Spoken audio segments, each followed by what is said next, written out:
আসসালামু আলাইকুম।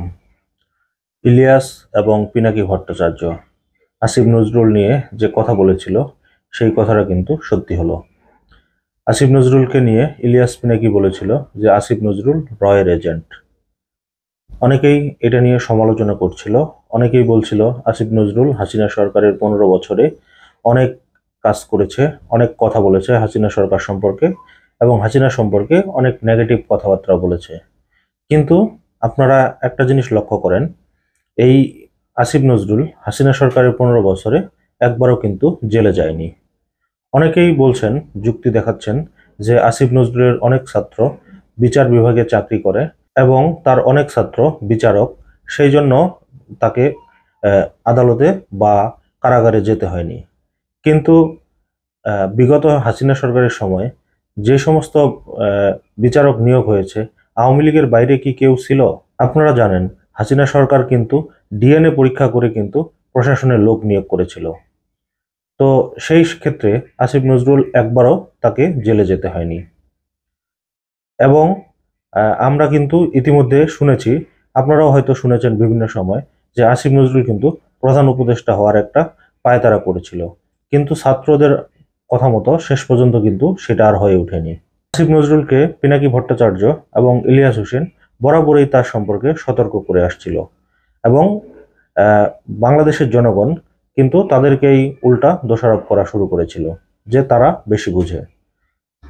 বিভিন্ন সময় আমরা দেখেছি ইলিয়াস যখন বিডিআর বিদ্রোহ নিয়ে কথা বলে তখন অনেকেই তাকে উল্টাপাল্টা মন্তব্য করেছিল তাকে নিয়ে, কিন্তু শেষমেশ যখন তার কথা সত্যি হলো তখন কিন্তু মানুষ বুঝতে পেরেছে যে তিনি সত্যি বলেছেন কিনা। ঠিক তেমনি পিনাকি ভট্টাচার্যের ক্ষেত্রেও। তবে ইলিয়াস হোসেন এবং পিনাকি ভট্টাচার্য আসিফ নজরুলকে রয়ের এজেন্ট বলেছেন, এই কথাটা কিন্তু এখন মিলে যাচ্ছে। আপনারা ইতিমধ্যে দেখেছেন যে তারেক রহমানকে কিভাবে আবার নতুন করে ফাঁসানোর একটা চেষ্টা করছে।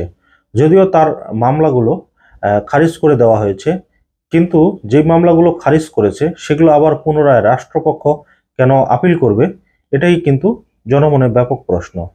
কার ইন্ধনে এসব হচ্ছে? আইন মন্ত্রণালয় যেহেতু আসিফ নজরুল চালান, সেহেতু এই কাজটা আসিফ নজরুলের ইশারা ছাড়া যে হয়নি এটা বোঝার অপেক্ষায় রাখে না। বারবার বিএনপি কেন নির্বাচন চাচ্ছেন, তার অন্যতম একটা কারণ এই যারা উপদেষ্টা মণ্ডলীর সদস্য আছে তাদের আচার আচরণে কিন্তু এটা এখন ফুটে উঠেছে। নির্বাচন ছাড়া বিকল্প কোনো অপশন নেই।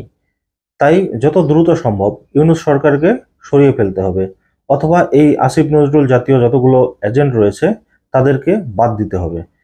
এদেরকে যদি বাদ না দেয়, খুব শীঘ্রই দেখবেন এই উপদেষ্টা মণ্ডলীর বিরুদ্ধে আওয়ামী লীগ, বিএনপি হয়তো আবারও কোনো না কোনো সময় তারা একজোট হওয়ার একটা পরিকল্পনাও তৈরি হতে পারে এবং এরকম একটা সম্ভাবনাও তৈরি হবে।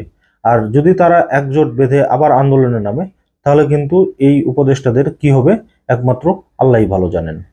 তবে যত দ্রুত সম্ভব এখন এই আইন উপদেষ্টাকে সরানো উচিত বলে আমি মনে করি।